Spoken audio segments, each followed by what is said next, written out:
श्री स्वामी समर्थ आणि स्वातंत्र्य दिनाच्या सगळ्यांना खूप खूप शुभेच्छा। इकडे मी सकाळीच ना दूध आणि पाणी मांडून दिलं होतं कारण की मुलांना सकाळीच जायचं होतं स्कूलमध्ये।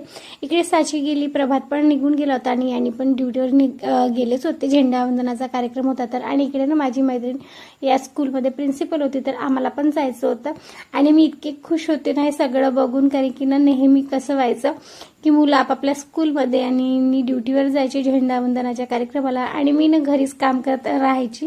तर मला असं वाटायचं की यार मी कधी जाणार झेंडावंदनाच्या कार्यक्रमाला कुठेतरी, आणि कुठे पण जायचं म्हटलं ना तर कामही राहतातच। तर यावेळेस मी ठरवलं होतं की मी नाही जाणारच बा म्हणून, आणि मी जाऊन आली आणि कुठेही जाऊन आलं ना तरी घरची कामं काही सुटत नाही। मग लगेच घरी आली आणि सगळ्यात आधी देवपूजा करून घेतली होती, कारण की ना मी देवपूजा वगैरे केलीच नव्हती कारण खूप लेट झालं होतं, मला जायचं होतं 7:30 वाजता।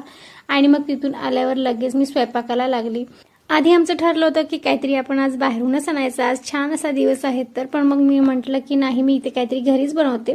तर यांनी सगळ्यांनी म्हटलं होतं की साबुदाणा वडा बनव, आणि इकडे ना मी बेसनच्या शिला पण बनवला होता जो की सगळ्यांना आवडतो। आणि इकडून हा ना क्रिकेट खेळून आला होता आणि याला पण खूप भूक लागली होती तर याला हातपाय वगैरे धुवायला पाठवलं, आणि तोपर्यंत ना माझी इकडे साबुदाण्याचे वडे आणि थालीपीठ छान रेडी झाले होते। तर मग मी सगळ्यांनी ना खाऊन टाकले होते आणि खरंच आज ना खूप छान वाटत होतं। इकडे सगळे वडे मी तळून घेतले आणि सगळ्यांना नाश्ता देऊन दिला, आणि मग मी पण लगेच नाश्ता करायला लागले होते कारण की खूप वेळ झाला होता। तर चला भेटूया नेक्स्ट व्लॉग मध्ये।